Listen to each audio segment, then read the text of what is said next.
I hope you know is the best podcast in the whole wide world.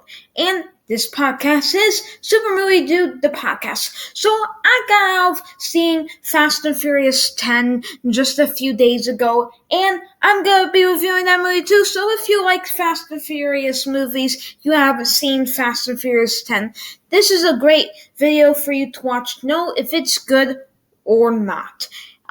This is a spoiler-free video, so if you haven't seen this movie, this is fine for you. There's no spoilers. There's no nothing.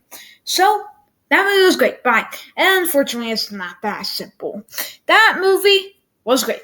That is true. But apparently, I can't just go, that movie was great, and bye, call myself a movie critic. So, without further ado, let's get into it. So first, I'll talk about the plot. Now, just as a point of reference, I haven't seen any other Fast and Furious movies. I just went to the movie theater. I went to go see Fast X, and it was awesome. So, I'll see the previous ones soon, so I'm also counting Fast and Furious Presents Hobbs and Shaws and Tokyo Drift once I see the previous ones. But, yeah. So, I haven't seen the previous ones, but I'll talk about the specific plot of this one. So, for anyone who's seen the trailer, you would know that Jason Momoa is the villain in this. So, apparently this movie has a lot of ties with Fast 5. I haven't seen the previous Fast and Furious movies, so I don't really know if it does with Fast 5 or not. But that's apparently what it was. So it kind of begins like that, and then we go into this plot about revenge necessary. It has two main plots. It has revenge from Jason Momoa's side, but then it has family from Vin Diesel's side. But by that I mean there's not really any family incorporations. They're kind of like a mafia kind of thing. So the Toretto family, or also is technically family though if you count his son and his wife. So I mean, but I'm focusing on like the mafia street racing gang family. So that's the plot. Now, what do I think of that plot? I don't know. That worked for me though. I loved that movie. You just have a grin when you walk out of the theater. You're like that movie is like one of the most adrenaline speeding up thing of movies. Like I've never felt my adrenaline go so much the whole movie. Like that's the first time I think I've ever had my adrenaline go the whole movie. Just because. So, I mean, if you like fast-paced movies, maybe you even went to Disney World or on Big Thunder Mountain, you just want to have like a fun, fast-paced experience, I'd recommend this movie. So that's the plot. I think the plot worked. Plot really did work. Now let's get into Jason Momoa's villain. That's probably gonna be the most important thing. So when I post this on YouTube, I'm gonna put on a little sign like what's the most important thing. That's probably the most important thing that you want to know. So Jason Momoa's villain is a very psychotic villain. It's because they go into his backstory. I'm not gonna spoil anything really here, but they do find out that he was in juvie before. So very psychotic villain from a young age too. There's even one scene, I'm gonna spoil this, so you can skip this if you want, if you haven't seen the movie already. There's a part where he's talking to two corpses.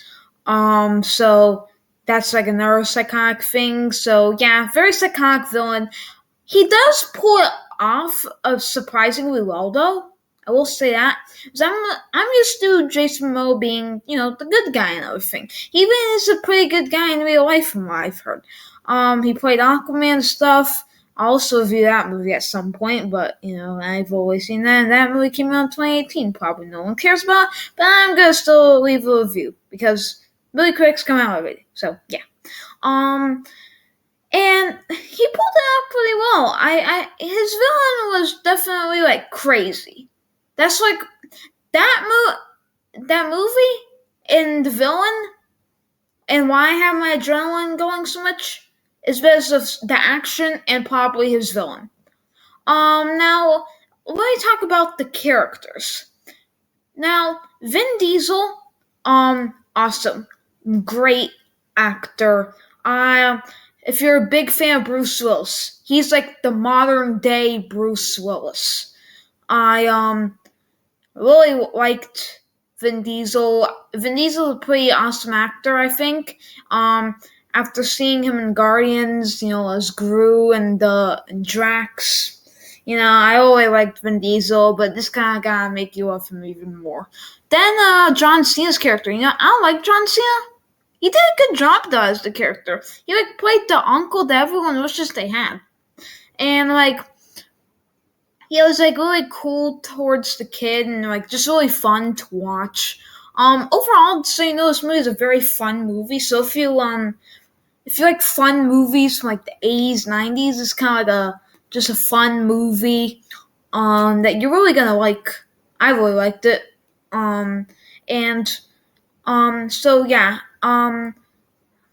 Forgot what I was saying, but and it was oh yeah, John Cena. So yeah, John Cena's character was pretty good. I don't normally like him, but yeah, he was pretty good. He just played the uncle that you always wish you'd had when you were a kid.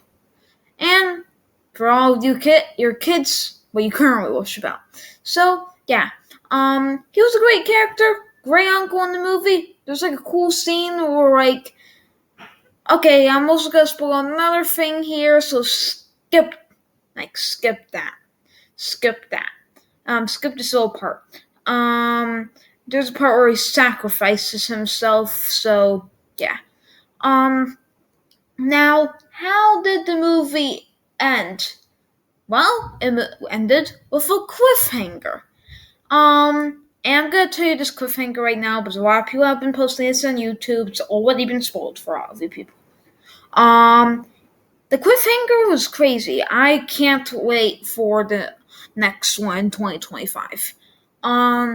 He was surrounded by bombs, and it just went off, and then it went to the credits. Amazing.